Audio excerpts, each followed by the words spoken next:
Ladies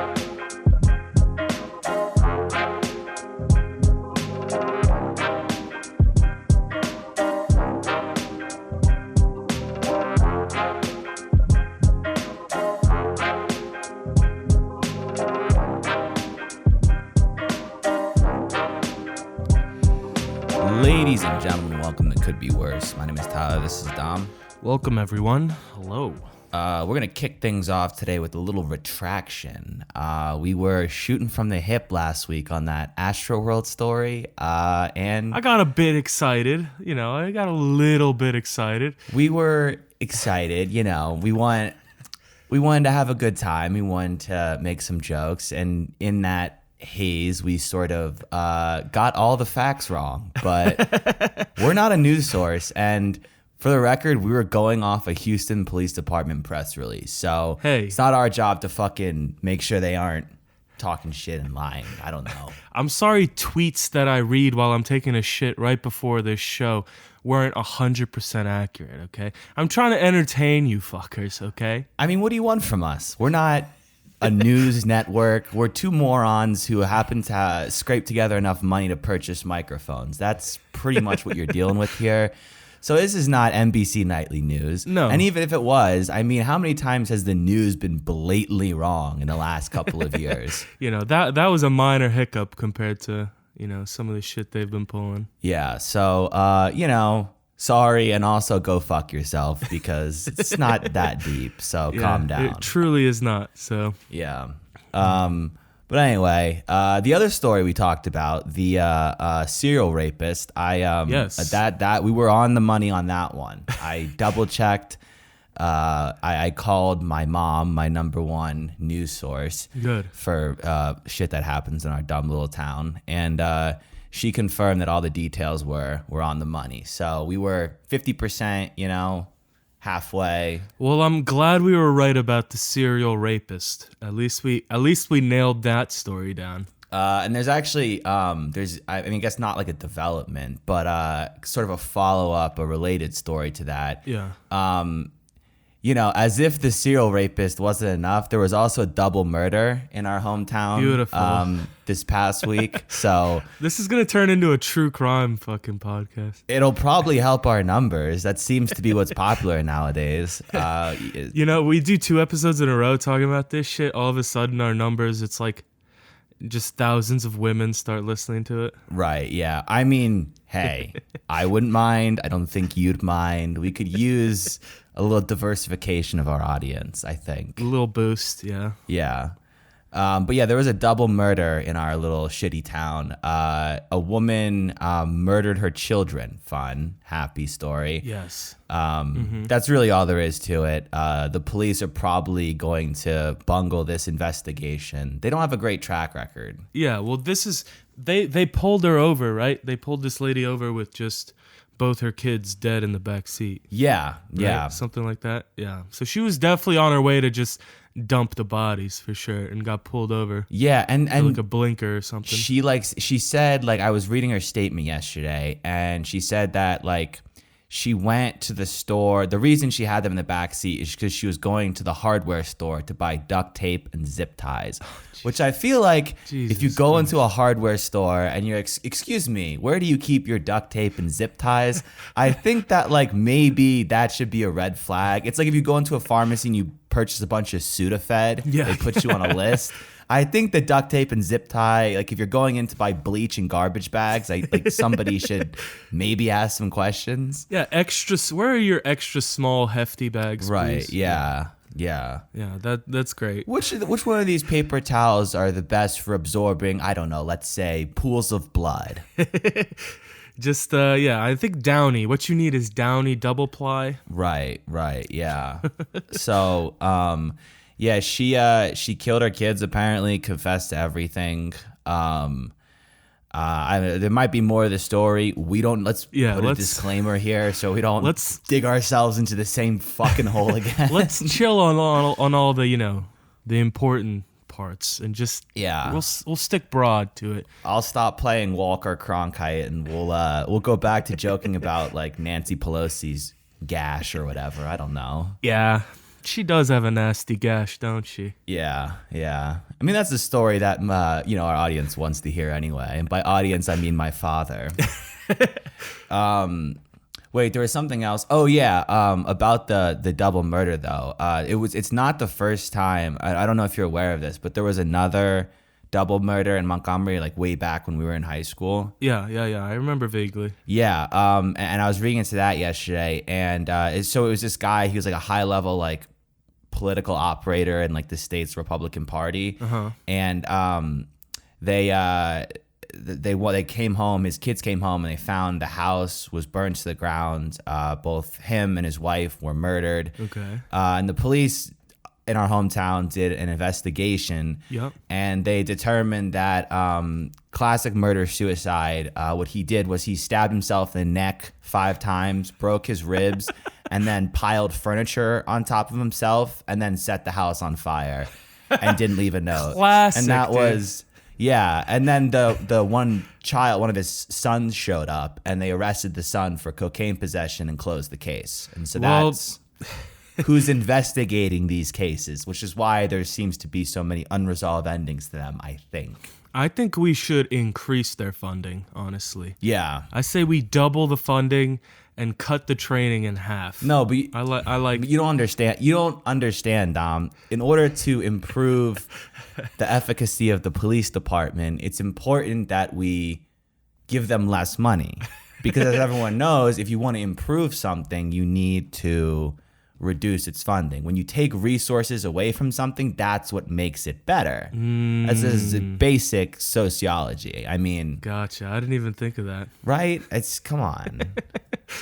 I'm too slow-brained for that. Yeah. My brain's too wet for that. Well, you're sitting here you're pounding whiskey at like 2:00 in the afternoon. So I Hey, mean, why we got to call me out on live, huh? I don't know, because my run sheet's pretty short this week, and I need something to talk about. I mean, Yeah, that's fair. That's fair. Well, yeah, I'm drinking. At any point, I could be, the sudden urge to pile 6, pieces of furniture on myself and light it on fire could strike. right. So the whiskey helps, Yeah. Yeah, they did like an autopsy screen. They said that like the wife, like supposedly they called it like a murder suicide. They said he killed the wife and then stabbed himself 5 times, broke his ribs, piled furniture, and set himself on fire. Yeah. And they said the wife. This is a political leader, and this is how. Yeah. This is he was like a prosecutor or something. Yeah. Sometimes you just get sad, man. Sometimes you just get sad. Yeah, and as a high level prosecutor, I mean, nobody's out to get you. You don't have any enemies in a position like that. Of course not. You're a friend of the community, pretty much. Yeah, but they found like 19 like Percocet in the fucking like wife's bloodstream. Like she just was like, they're like, yeah, there's enough. I think the quote was like, there's enough like painkillers in her blood to like tranquilize an elephant or something. Nice. Very scientific way of, I always love those reports. It's like, yeah, you could take out like half of a zoo and like 3 grown men with this amount of tranquilizers. Well, they always do that with like the police departments when they like bust a drug house or something. They're always like, we found like 9 trillion doses of fentanyl, and you're like, Yeah. well, I don't know. That seems like maybe got your thumb on the scale or something. That seems a little high. Forensics tells us you could date rape 3 full blue whales with this amount of fentanyl. Yeah. It's a strain. They always, and then there's those like which like this kind of I guess really like ties back into the Astroworld thing. Yeah. There's always like police officers who like have like an allergic reaction to like pollen in the house or something, and then like get like need Narcan, and they're like, I touched the fentanyl and I overdosed, like one of those stories. Yeah, it went through the skin in his fingers. Yeah. Right, yeah. The cops will just like touch a baggie and pretend to have a seizure for like attention. It's very baffling, but you see it a lot. And apparently that's the Astroworld thing, I guess. Like he was just like, I got stabbed. He's like, or maybe I just got like slapped in the back of the head or something. I don't know. It's hard to. Yeah, well, it's kind of a shame nobody was stabbing people out there, because now I sound like an idiot, Yeah. That's what we want there to be, a like psychotic murderer on the loose, just so we look better on our stupid internet radio show. Just so I don't sound as stupid on one of our episodes. God forbid something bad were to happen, like us sounding vaguely unintelligent. Yeah, we wouldn't want that now, would we? No, we would not. Speaking of sounding vaguely unintelligent, did you see this week the Pfizer CEO came out and was like, anyone who spreads vaccine misinformation is a criminal and should be prosecuted accordingly. Yeah, now Pfizer's telling us who we should arrest. Pfizer. That's a good step. Actually, and I tweeted about this, but it's worth repeating. They are a company that in 2009 was hit with a criminal fine that the U.S. Department of Justice referred to at the time as the largest criminal fine for any reason ever in the history of the United States. The biggest fine of all time. The biggest, think of the biggest fine, every crime that's ever been committed in the history of our country, which there's been a lot. Quite a few. There's been a few. And this is the worst, the highest fine. The Department of Justice is like, yeah, they broke the record. The Usain Bolt. It was like billions, right? Yeah, it was, I think, like 2 billion or something, like 2.3 billion, I think. Don't quote me on that. Crazy. And they can just toss that out and still be a leading. Yeah, and that's not the only one either. They also have like second, third, fourth, and fifth place too on that list. It's like when you go to an arcade and there's just the same guy has all the high scores. Right, like high score, like PZR is like, yeah. Yeah, 69 has all the highest scores. Yeah. And the reason they received such a high criminal fine was for, drum roll please, misrepresenting both the efficacy and safety of one of their drugs. I mean, they're like, if you say our new drug isn't safe or effective, you're a criminal. Not us who are criminals for pretending our drugs are safe and effective, but you, the person who tweeted about it. You who works at 7-Eleven and just slightly doesn't trust us. You're going to jail.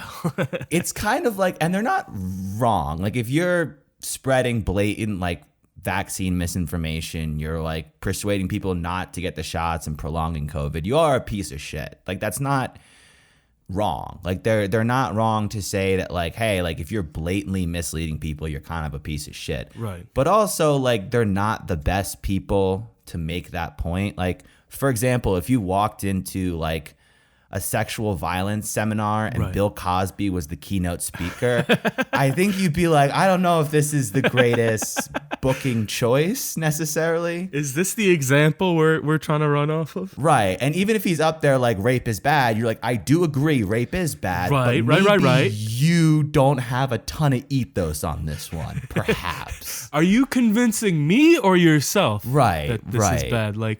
Like, who are you talking to? It's just like the read the room. It's not the move necessarily. Yeah, if you went to like a gun control, seminar and Kyle Rittenhouse was throwing a little speech around. Right. Maybe we wouldn't listen to his ass either. Yeah. I mean, it's just, dude, it's I don't understand how big pharma went from being this like boogeyman, rightfully so, right, to being now like the savior of our society. Yeah, you can't say a single bad thing about him now. No, about companies that are on record doing some pretty like heinous things. And I'm pretty sure a lot of these pharmaceutical companies, I don't know if Pfizer specifically or whatever, yeah, but don't they own a lot of the media? Like, don't they have a lot of stock in like media companies? I don't know. Probably. I would imagine. Yeah. From what I've seen, those kinds of articles aren't exactly like, pushed for you to read, but I've seen stuff like that. Pfizer, at least, they have like their own private army. Like if you are like counterfeiting Viagra, Pfizer will send like SEAL Team 6, like their own version of SEAL Team 6, like kick down your door and zip tie you and like waterboard you until you tell them where the rest of the drugs are. I'm not even kidding. They have their own KGB at this point. They straight up have their own. No, they literally do. I used to work for this. Right. I used to work for this company that I won't mention their name because I don't want to end up in some temple underneath Washington D.C. having my organs cut out. But you don't want to stab yourself in the neck 19 times and then burn burn alive. Right. I don't want to stab myself in the neck 5 times, break my own ribs, cover myself in furniture, and set my apartment on fire in a classic case of suicide. I might get really depressed if I start talking about this company. Really, really depressed. And not tell anybody how depressed I am. Just bottle it up until I kill myself in a strange, bizarre, and difficult to explain way without leaving a note. I don't want to do that. So I won't mention their name.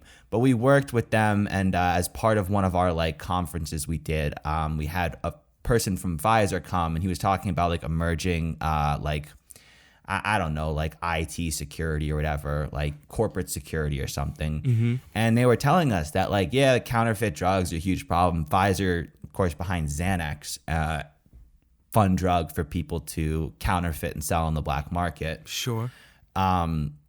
And if they say like we have like our own CIA and like we'll send like Jack Bauer to your house and break your neck in your sleep if you're selling counterfeit drugs. Like that's not an exaggeration. That's literally They supersede like the FBI or the DEA. They'll call the DEA afterwards and be like, oh, by the way, we killed like 19 people in a warehouse down, in the city somewhere. Yeah, they're just calling like, I did a thing. You're going to have to take care of it. Yeah. Bring the cleanup crew. This one got messy. Oopsie. I did a whoopsie. Turns out that they were just making, creatine supplements. Oops. Yeah, we accidentally... They're just making some GNC products. That's all they were doing. Yeah, somebody was baking pot brownies, and we accidentally nuked their apartment building. Oops. Oopsie. We thought it was counterfeit baby powder. We're definitely... Sometimes I sit and I look at our metrics and I go like, why does the algorithm consistently place us on the bottom of the list on all these, Twitter, Instagram and everything? And then I realize, we just did 10 minutes on why Pfizer is evil. Maybe somebody might frown upon that. Well, that means someone's listening. Yeah. That means at least someone's listening. But, the people... the episodes where we talk about, doing drugs and our balls...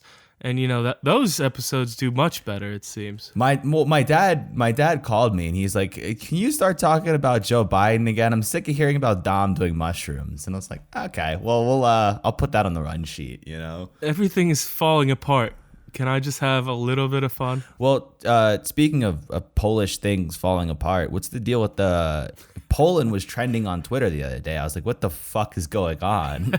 It's never good when Poland trends on Twitter. No, I was like, what are we doing over there? Is there another ethnic cleansing in Eastern Europe? No, there's just some dirty people, some dogs trying to get into our fine country.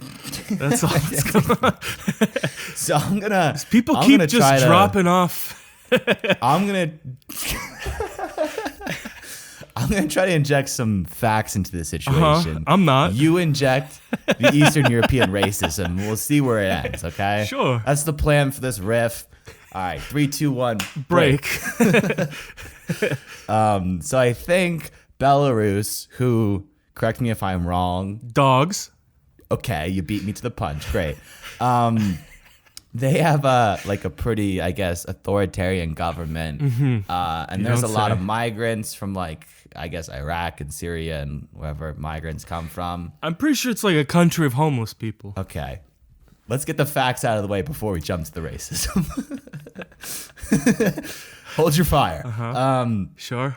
So the Iraqi and Syria immigrants go into Belarus. Belarus, like most Eastern European countries, not a huge fan of, we'll call them unwelcome guests, perhaps. Sure. And so they take them, and because Poland's part of the EU, if the migrants go, they get to Poland, it's like base, and then they have to be they just refugees. Base tag. They just touch the border. Yeah, if you make it over the border and touch a pierogi, it's like base, and now Poland has to let you live there because the EU says so. Oh, I see. And if Poland tells them to kick rocks, and the EU gets mad at Poland, and it becomes a whole shitstorm. So Belarus is taking the migrants and just putting them on the border and being like, go over there, go.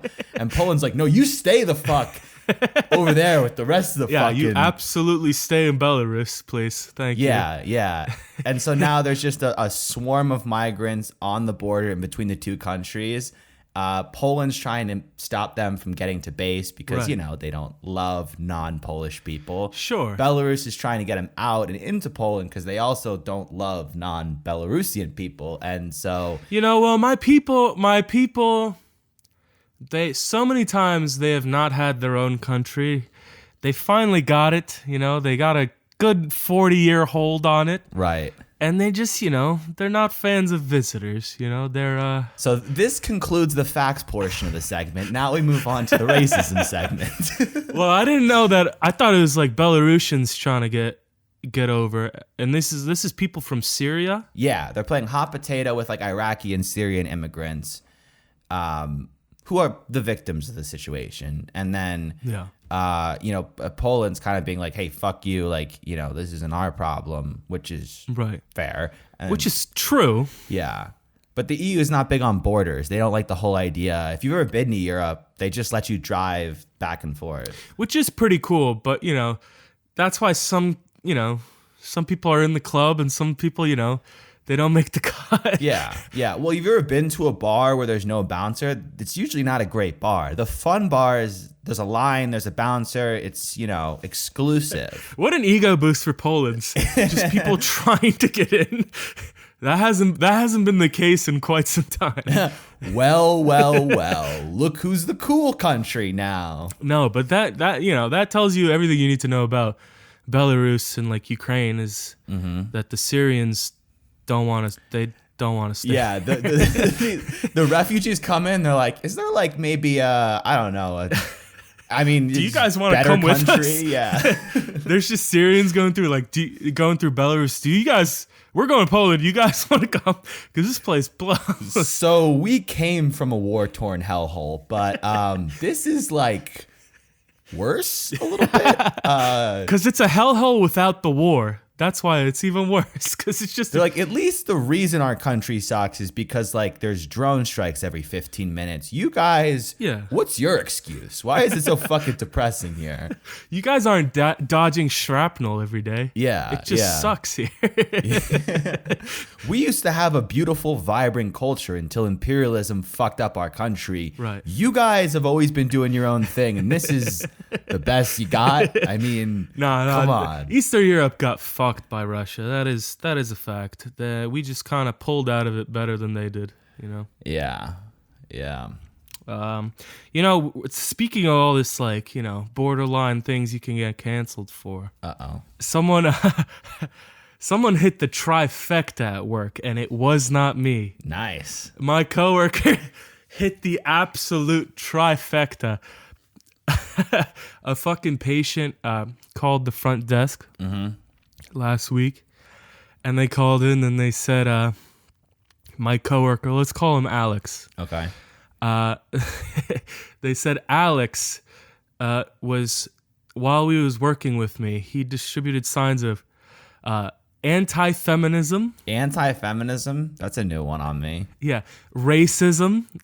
That's how she phrased it. Anti-feminism, that's a new one. Racism, that's a warm old blanket that we're more than used to. And what's the one against Jewish people? What's it called? Anti-Semitism. Yeah. Yeah. So he got hit with the trifecta.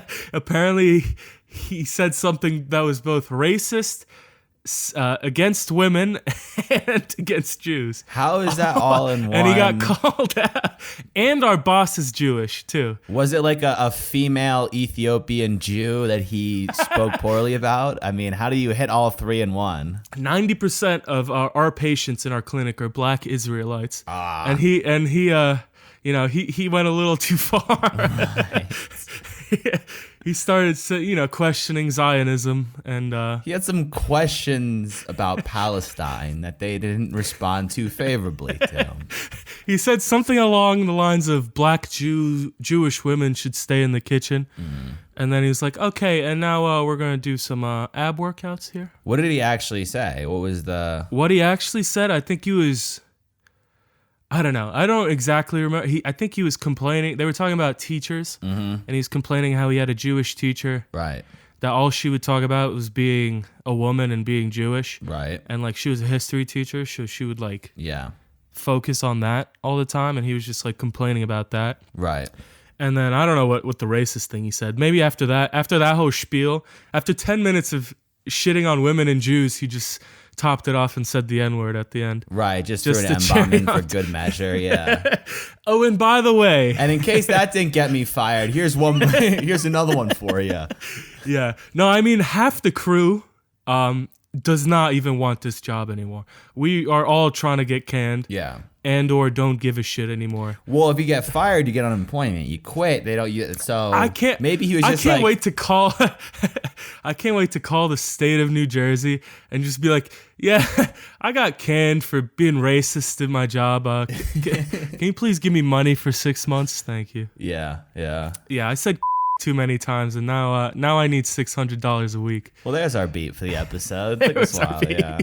I don't know. There's probably more beeps in there somewhere. Last week's episode, I was going through with the fine tooth. I think it was like 4 or 5 beeps. It was a new record for us. Anything past 20 minutes is, if you're listening still, then yeah, that's just what you got to run with. Well, as long as we're playing with house money here.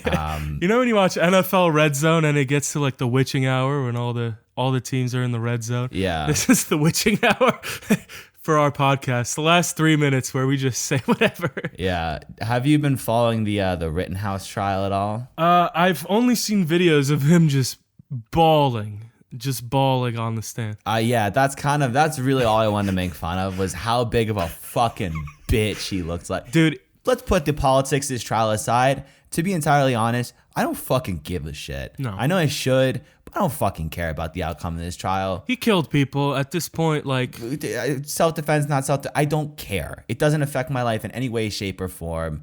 I'm pretty sure one of the guys he killed was like a pedophile or something like that. I'm not losing sleep over... All these people are fucking scumbags. Fuck everybody. Yeah. I'm sick and tired of hearing about it. Find something else to tweet about. That being said... The video of him crying was hilarious. Is fantastic, dude. Yeah. Crying like a bitch, dude. And not even like it looked fake. It honestly did not look genuine. See, I saw a lot of people accusing him of faking, and it's like, I don't know, dude. Like, if he was just like doing like the like I've seen people fake cry. Like I said, I worked in politics. There's politicians who do it on command. He was like sputtering and like he was like yeah. Like having like he was like a 6-year-old, like a 3-year-old that just dropped its popsicle, just like absolutely, just completely wailing. And then he kind of like he did this funny thing where he froze, like he was pointing or something or like doing a hand gesture. Yeah, and he just froze. He was like, just uncontrollable like weeping coming out of him. Yeah, and the judge, like you can see the judge is looking at him like, okay, man, get your like, shit together. Yeah, let's like you killed 3 people or 2 people or whatever. Like I said. Yeah, if you have enough nuts to pull the trigger on someone, you have to have enough nuts to just sit there and you're probably not going away for life anyway. When's this trial? When's the verdict coming out of this shit? I think the closing arguments are on Monday. Which like by the time this episode comes out, we'll know the verdict. Yeah. At this point. Yeah. So you want to make another prediction we could be wrong about to close out the program? What do you think? Guilty or not guilty? Yeah, no, he's gonna get the guilty. I don't see. Really? Yeah, I don't think he's getting life. Here's what I'm gonna say. Because he did it when he was 17, right? I'm gonna get not guilty. I'm gonna go not guilty. He's gonna get off, and we have to be right now because we both said the opposite thing. That's true. We're hedging our bets, playing both sides. It's called hedging your bets. That's how it works, you know.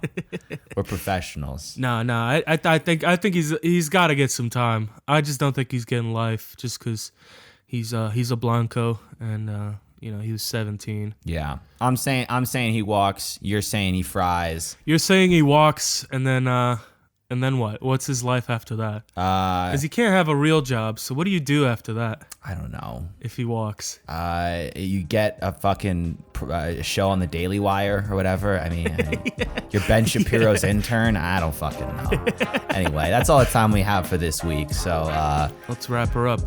Follow us on Twitter at the CBW Pod. Visit us online, thecouldbeworspod.com. If you enjoyed the episode, share it around, send it to your friends, and other than that, we will see you next week. Deuces.